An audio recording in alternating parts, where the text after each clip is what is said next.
À l'occasion de cette nouvelle astuce CSS, une fois n'est pas coutume, nous n'allons pas concentrer l'étude sur les réglages de mise en page par les styles. Ici, il est question de découvrir une librairie publique, donc mise à disposition en ligne. Il s'agit d'une librairie de police. Elle permet de transformer des textes en jeux d'icônes pour agrémenter les présentations sans alourdir le poids de la page à télécharger. Et c'est ce qu'illustre le formulaire finalisé présenté à l'écran.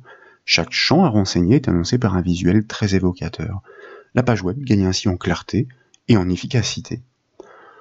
Pour la découverte de cette nouvelle astuce CSS, nous suggérons d'appuyer les travaux sur un formulaire déjà bien amorcé. Et comme toujours, ces sources sont offertes au téléchargement depuis le site bombache.fr. Après décompression, vous obtiendrez le fichier de la page web index.html accompagné de ses ressources, dont les feuilles de style locales dans le sous-dossier CSS. Pour débuter, je vous invite à double-cliquer sur le fichier index.html pour l'ouvrir dans le navigateur web par défaut. Nous réceptionnons un formulaire de contact effectivement déjà structuré. Il est très proche de celui de la présentation à quelques détails près, et ces détails ont une importance cruciale. Fort naturellement, vous remarquez que les icônes graphiques ne sont pas présentes en regard des champs. Il s'agit de l'enjeu de cette découverte. De plus, les textes des zones de texte apparaissent plus sombres. Et pour cause, si vous cliquez dans l'une d'entre elles et que vous débutez la saisie, comme ici par exemple pour l'inscription du prénom, eh bien vous remarquez que l'information guide ne disparaît pas. L'utilisateur doit s'en charger lui-même. Or, au cours des astuces précédentes, nous avons découvert l'attribut HTML placeholder. C'est lui qui permet de réaliser ce tour de passe-passe automatiquement. De nouveau, à la racine du dossier de décompression, cette fois je vous invite à cliquer droit sur le fichier index.html pour choisir dans le menu contextuel de l'ouvrir avec un éditeur comme le Notepad++. Tout d'abord, dans l'entête du code HTML, vous notez la référence à pas moins de 3 feuilles de style. Les deux dernières sont classiques. La feuille Mes styles CSS est utilisée pour l'agencement général de la page. La feuille Les styles CSS est exploitée pour la mise en forme et la mise en page du formulaire de contact. Pour contribuer à la rapidité d'un site web en production, sachez-le, il est préférable de les regrouper pour ne pas multiplier les chemins d'accès. Mais dans ces phases de démonstration, c'est pour plus de confort que nous les dissocions. Enfin, donc, vous notez la référence à une feuille de style publique. Elle se nomme Font Awesome, et son chemin d'accès complet est donc donné dans le code. C'est elle qui permet de traduire un texte codé en symbole graphique. Pour débuter très simplement, nous proposons donc de mettre en place tout d'abord ces attributs HTML placeholder pour effacer automatiquement les textes guides au moment où la saisie débute. La construction du formulaire de contact se situe plus bas dans le code HTML, plus précisément dans le calque d'identifiant au centre. Vous notez que les informations de guide à la saisie sont inscrites en dur dans l'attribut value des balises input pour les zones de texte. C'est la raison pour laquelle elles ne réagissent pas à la frappe et restent affichées en permanence. Nous devons supprimer cet attribut pour chaque zone de texte et le remplacer par l'attribut placeholder. Donc, eh bien, comme le premier est sélectionné tout de suite, je vous propose de le remplacer en lieu et place par effectivement cet attribut placeholder, de le prélever, de le copier et puis de le coller à chaque fois que l'attribut value d'une balise input intervient. Suite à quoi, naturellement, nous allons enregistrer les modifications pour pouvoir tester de retour sur la page web que nous actualisons avec la touche F5 du clavier. Les informations de guide à la saisie apparaissent aussitôt dans des tons plus atténués. Elles se suggèrent. Et bien entendu, si vous renseignez des informations, comme ici et comme précédemment le prénom, vous remarquez avec satisfaction que les aides textuelles s'éclipsent dès lors que le premier caractère est tapé. Et si d'aventure vous veniez à vider l'un de ces champs, ce que nous faisons ici, remarquez que l'information de guide réapparaît aussitôt. Voilà donc un premier concept ergonomique fort utile, voire indispensable pour un formulaire web actuel. Maintenant, pour la mise en place des icônes, nous allons exploiter une extension qui se nomme Font Awesome comme nous l'avons annoncé. Littéralement, vous pouvez traduire par la police géniale. La référence à sa feuille de style est créée en en-tête de code HTML avant les deux styles locaux comme nous avons pu le constater. Elle fait elle-même référence à des librairies externes. Pour l'exploiter dans l'attribut classe d'un élément HTML, il suffit de désigner le nom du style en le préfixant d'un autre nom.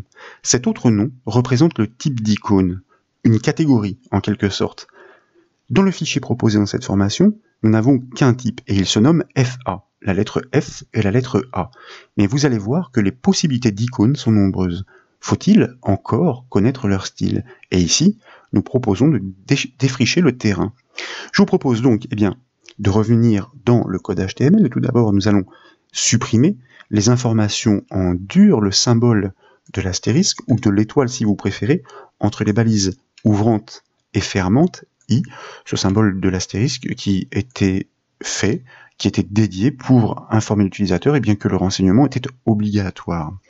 Et nous allons maintenant pouvoir implémenter chacune de ces balises I, en l'occurrence en commençant ici par le prénom, grâce à l'attribut classe, de manière à pouvoir faire appel à un style très précis, capable de transcrire l'apparence de cette balise en une icône dédiée. Faut-il encore les connaître? FA en préfixe, comme nous le disions pour la catégorie, et ensuite FA-user, user pour utilisateur, pour le nom du style. Tout de suite, je vous propose d'enregistrer, de revenir sur la page web, de l'actualiser avec la touche F5 du clavier. Et comme vous pouvez le voir, l'icône représentant un utilisateur, user, est bien présente par simple référence à un style. Mais pour l'instant, elle apparaît fort petite.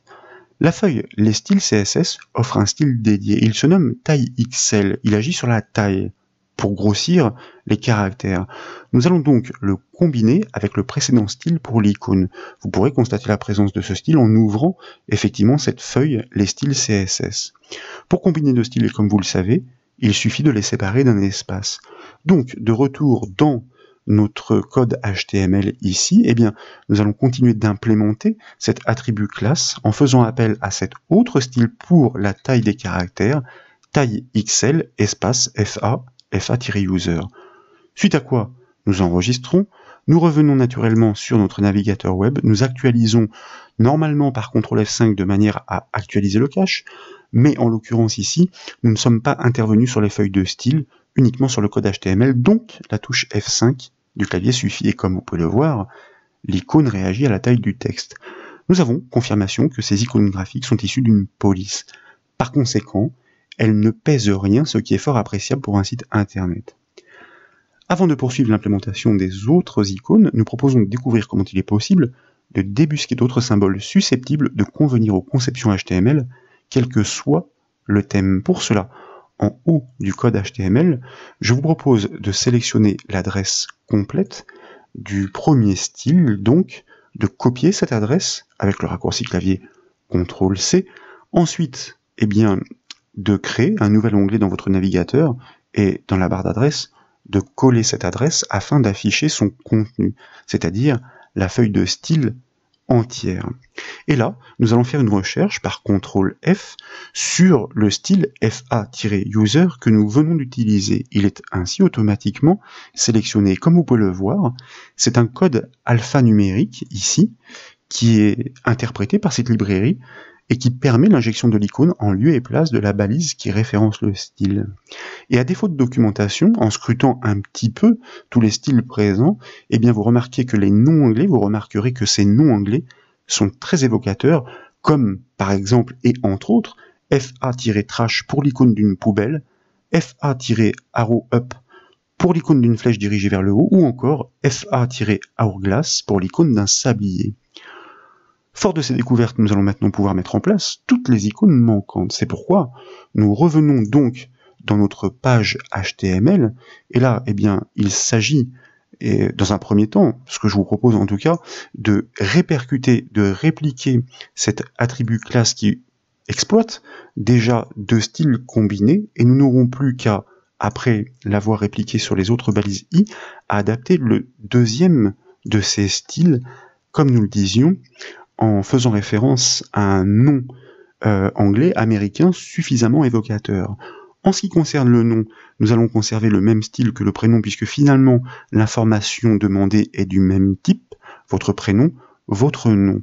En revanche, en ce qui concerne ici l'adresse mail, nous allons adapter ce style, nous allons le modifier par le suivant, enveloppe, comme son nom l'indique, pour enveloppe-o par contre, c'est le nom strict qui est référencé dans cette librairie, pour l'icône d'une enveloppe qui fait référence donc à une sorte d'adresse postale ici, même si l'information qui est demandée est un mail. Pour le numéro de téléphone, nous avons le style FA-phone, vous pourrez le constater.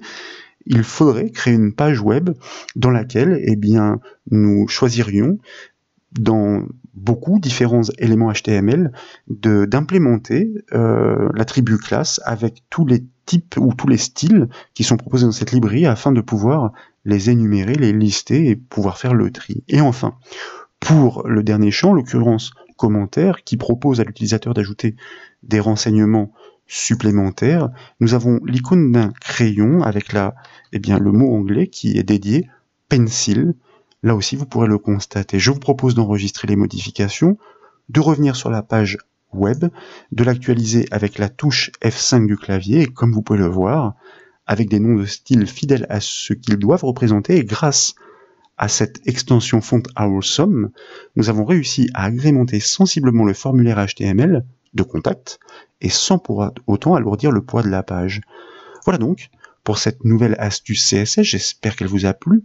Si c'est le cas, comme toujours, je compte sur vous pour mettre un petit j'aime à la vidéo, et comme vous le savez, vous pouvez retrouver toutes les astuces et toutes les formations sur le site bombash.fr. Je vous remercie.